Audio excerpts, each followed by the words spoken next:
မင်္ဂလာပါဘေးရင်နဲ့လက်တွေ့ပုံပြင်အပိုင်းညက်လာပါပြီခင်ဗျာကဲဒါဆိုရင်ပုံပြင်ကိုစားလိုက်ကြရအောင်နော်မောင်တနနဲ့မောင်တုတဆိုတဲ့ဘေးရင်မေးလူနှစ်ယောက်ဟာဒီနေ့ကျတော့ဘေးရင်ဆရာပုံနာစီတို့တခါပြန်ရောက်လာကြတယ်တဲ့အရက်သမားဖဲသမားကြက်တိုက်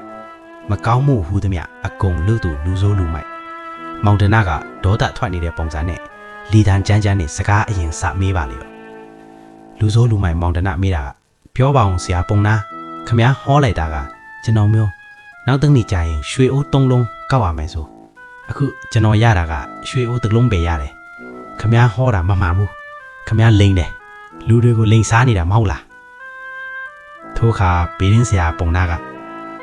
မင်းကမင်းကိုနည်းနည်းမေးပါရစေမောင်တနမင်းငါးစီကပြန်သွားပြီးရွှေအိုး၃လုံးကောက်ရမယ်ဟုတိတော့ခါဘာလုပ်ဒီများလုပ်ပြီးနေပါတလဲလူမိုက်မောင်တနကဟာဆရာကလေကျွန်တော်ရွှေအိုး၃လုံးကောက်ရမယ်ဆိုတာသိနေတာပဲအချိန်ကြရင်ချမ်းသာမှာပဲလေအဲ့ဒီတော့အရင်ကထပ်ပို့ပြီးကြက်တိုက်တယ်ဖဲရိုက်တယ်အရက်ထောက်တယ်မကောင်းမှုဟူသည်မြအကုန်ပို့လို့တာပေါ့ဟာဟာဟာဖေးရင်ဆရာပုံနာအေးအဲ့ဒီမကောင်းမှုအလုပ်တွေကပဲမင်းကပဲရွှေအိုး၃လုံးမှာနှလုံးကိုဖျောက်လိုက်တာကွမင်းသာမကောင်းမှုတူးစရိုက်အလုပ်တွေမလုပ်တဲ့နေခဲ့ရင်တီလာစောင်းသိမ်းပြီးနေခဲ့ရင်ရွှေဦး၃လုံးကိုအပြည့်အဝရမှာကွအခုတော့မင်းရဲ့အာကုသို့မကောင်းမှုတူးစရိုက်တွေကြောင့်ရွှေဦးတစ်လုံးပဲရတာအဲ့လာကြောင့်မကောင်းမှုတူးစရိုက်အလုပ်တွေကိုဆက်မလုပ်ပဲ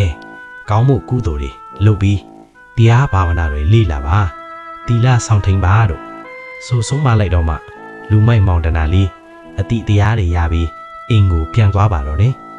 နောက်ထပ်မောင်တုတတယောက်ဘာတွေဆက်ဖြစ်အောင်မလဲဆိုတာအပိုင်း၃မှာဆက်လက်အားပေးကြပါဦးဗီဒီယိုကိုအဆုံးထိကြည့်ပေးလို့ကျေးဇူးတင်ပါတယ်